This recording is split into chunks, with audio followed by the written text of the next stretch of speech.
Chapter 1, The Breaking Point. I stood in the conference room at 7:30 p.m., watching the last of my male colleagues file out after another meeting where my ideas had been spoken over, dismissed, or credited to someone else. The fluorescent lights hummed overhead like angry wasps, and I could feel the familiar tightness in my chest, the same feeling I'd carried home every night for the past 6 months. "Great insights today, Brad," my boss had said to the man who'd literally repeated my market analysis verbatim 5 minutes after I'd presented it. "Really innovative thinking." I'd smiled and nodded, just like I always did. Just like my mother had taught me to do. "Be agreeable, Bridget. Don't make waves. Good girls don't cause trouble." But as I gathered my papers with shaking hands, I realized I wasn't sure who I was anymore. At 31, I'd somehow become a ghost in my own life, present but invisible, speaking but unheard, contributing but uncredited. I was the marketing director who never got to direct, the daughter who put everyone else's needs first, the friend who listened but was never truly seen. My phone buzzed with a text from my mother. "Hope you're not working too late again, sweetheart.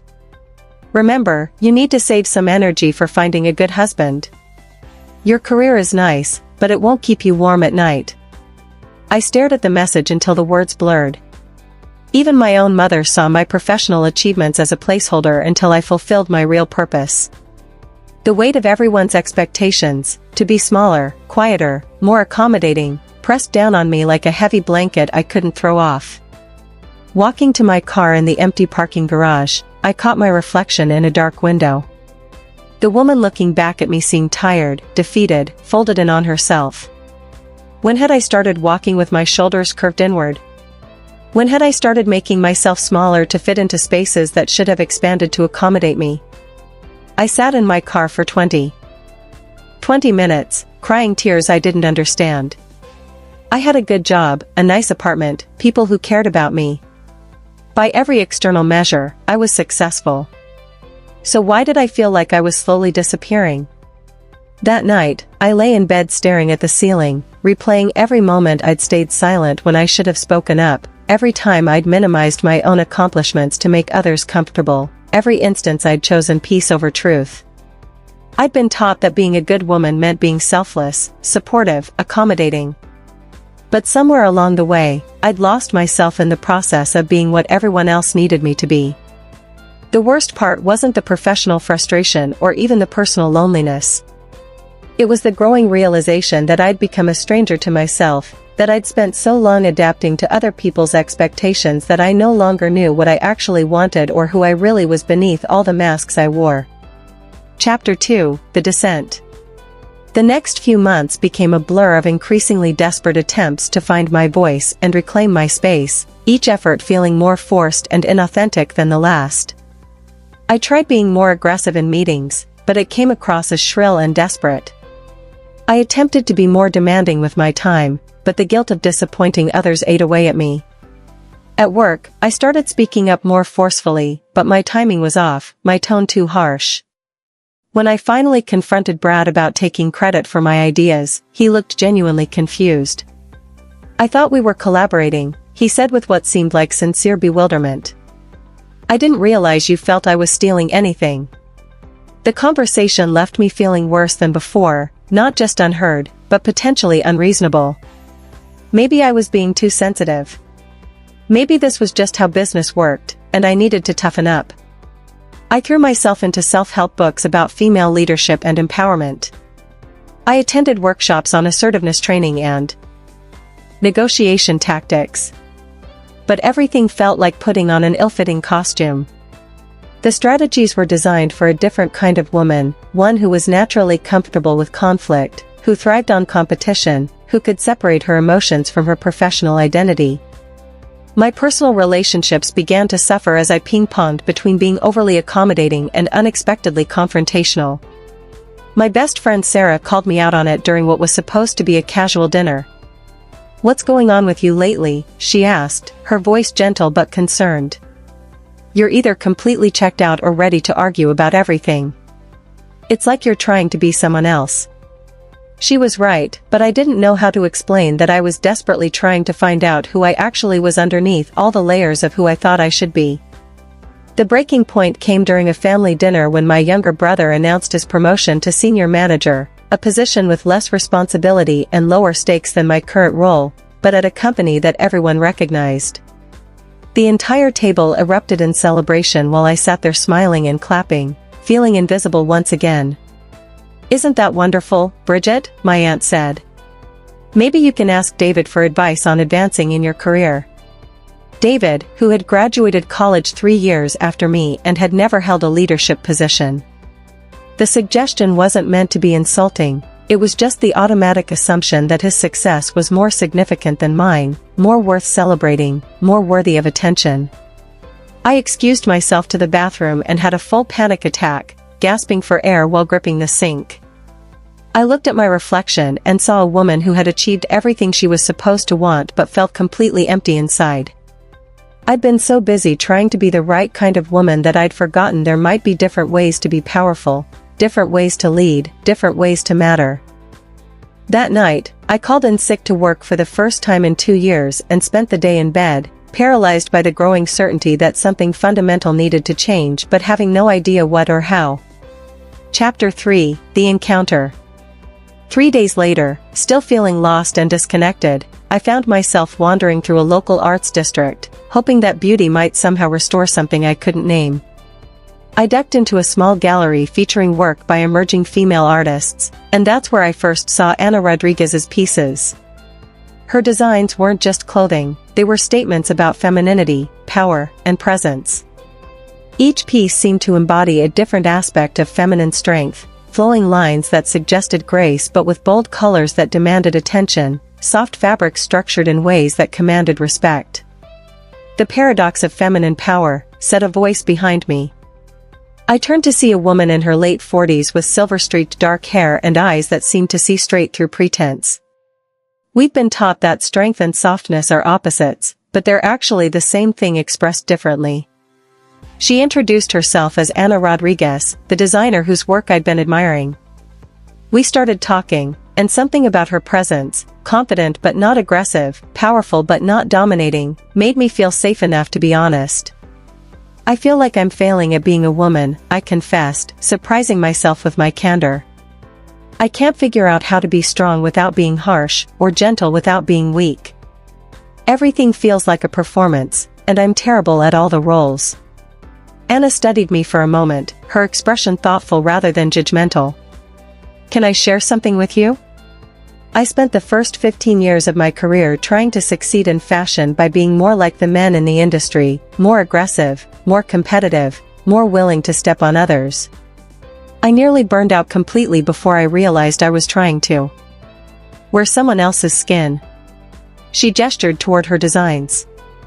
"These pieces represent what I learned, that feminine power isn't about imitating masculine power or rejecting it entirely.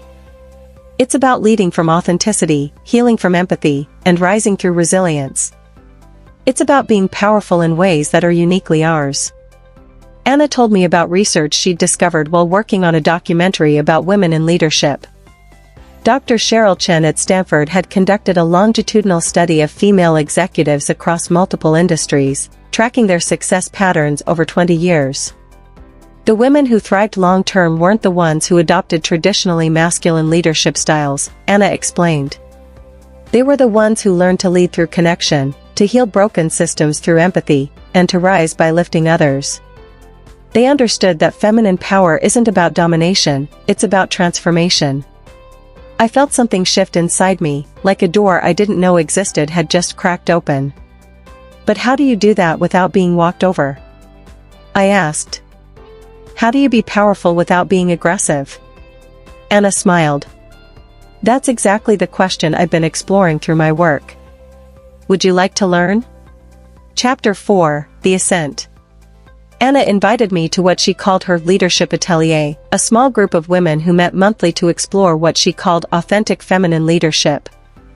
I was skeptical at first, worried it would be another attempt to fit me into a predetermined mold, but desperate enough to try anything. The first session was held in Anna's studio, surrounded by fabric samples and design sketches that seemed to embody different aspects of feminine strength. There were 6 of us: a surgeon, a teacher, a nonprofit director, a small business owner, a corporate lawyer, and me. Traditional leadership training teaches us to suppress our emotional intelligence, to compete rather than collaborate, to see vulnerability as weakness, Anna began. But research from Harvard Business School, led by Dr. Amy Edmondson, shows that the most effective leaders are those who create psychological safety, who lead with empathy, and who aren't afraid to show their humanity. She shared case studies that challenged everything I'd believed about success. Dr. Melinda Gates had revolutionized philanthropy not by being more aggressive than male philanthropists, but by listening differently, by centering marginalized voices, by approaching problems from perspectives that others missed. Jacinda Ardern had led New Zealand through crisis not by projecting invulnerability, but by showing authentic emotion while maintaining clear decision-making. Her empathy hadn't made her weak, it had made her trusted, and trust had made her powerful. The key insight, Anna explained, is understanding that feminine power operates differently than masculine power, but it's not lesser. It's complementary. While masculine power often seeks to control through force, feminine power seeks to influence through connection.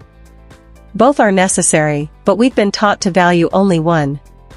She introduced us to what she called the 3 pillars of feminine leadership. Led through authenticity, instead of trying to be someone else's version of powerful, discover what power looks like in your own skin. Your leadership style should feel like the fullest expression of who you are, not a costume you put on. Heal through empathy, use your natural ability to understand and connect with others not as a weakness to overcome, but as a superpower to develop.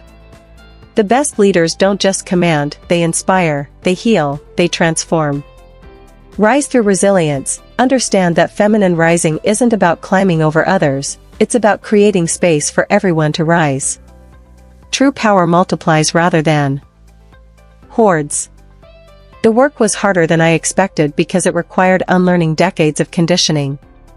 I had to catch myself every time I tried to make my voice deeper in meetings, every time I apologized before sharing an idea, every time I minimized my achievements to make others comfortable.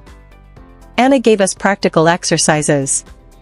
For 2 weeks, I tracked every time I said sorry when I wasn't actually apologizing for a mistake. The number was shocking. I was apologizing for existing, for taking up space, for having opinions. I practiced what Anna called grounded confidence, speaking from my authentic voice rather than trying to imitate masculine authority. Instead of making my voice deeper and more aggressive, I learned to speak from my center, with calm certainty. The transformation wasn't immediate or linear. Some days I felt powerful and authentic, others I reverted to old patterns. But gradually, I began to notice changes. In meetings, I started asking questions that shifted the conversation rather than fighting to be heard. Instead of competing with Brad, I began acknowledging his contributions while clearly articulating my own. The breakthrough came during a presentation to our biggest client.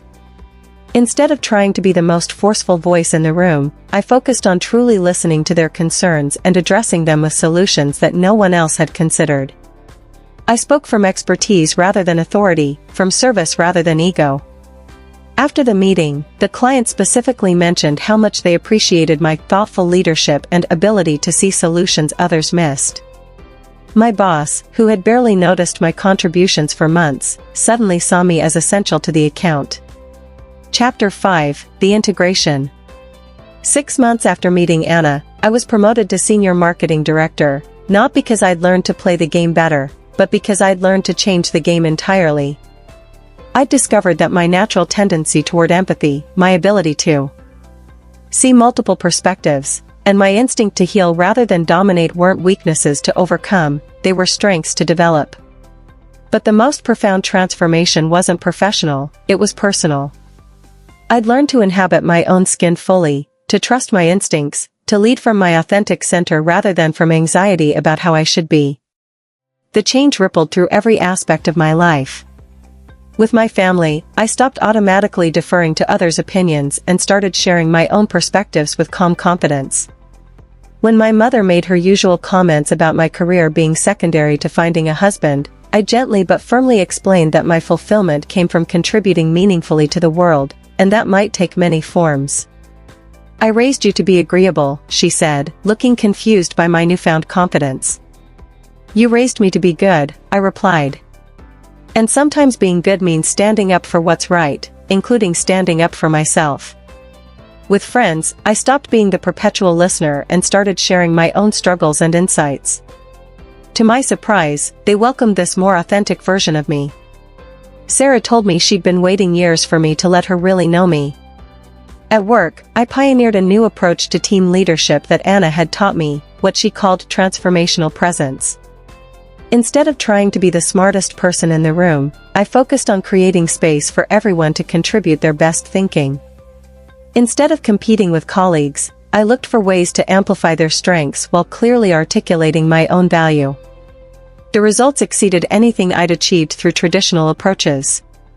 My team's productivity increased, client satisfaction soared, and other departments started requesting to work with us. Most importantly, I stopped feeling exhausted at the end of each day.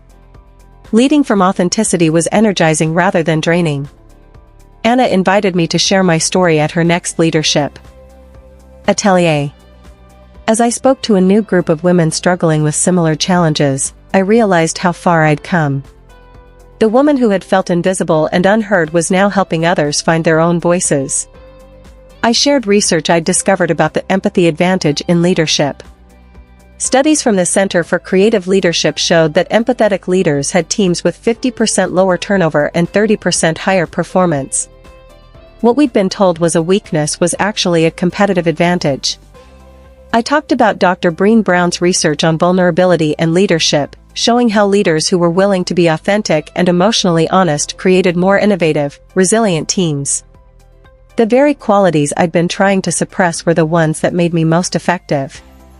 One woman in the group asked the question I'd once asked Anna, "But how do you be powerful without being aggressive?" I thought about my answer carefully. "You lead through presence rather than pressure. You influence through inspiration rather than intimidation. You create change through connection rather than control. It's not about being less powerful, it's about expressing power in ways that multiply rather than diminish others." A year later, I was invited to speak at a women's leadership conference about redefining power in the workplace. As I stood on that stage, looking out at hundreds of women hungry for a different model of success, I thought about the woman I'd been just 18 months earlier, invisible, accommodating, disappearing into other people's expectations. The journey hadn't been about becoming someone new. It had been about uncovering who I'd always been underneath all the layers of who I thought I should be. I'd learned that being a woman who leads, heals, and rises isn't about adopting someone else's definition of strength, it's about discovering what strength looks like in your own skin.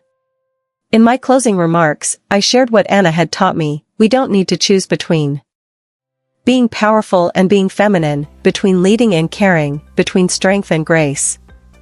The future belongs to leaders who can integrate all of these qualities, who can be fierce and gentle, decisive and empathetic, strong and vulnerable. After the speech, dozens of women approached me with their own stories of feeling invisible, unheard, caught between competing expectations of who they should be. Each conversation reminded me of the ripple effect of transformation, how one woman discovering her authentic power creates space for others to do the same.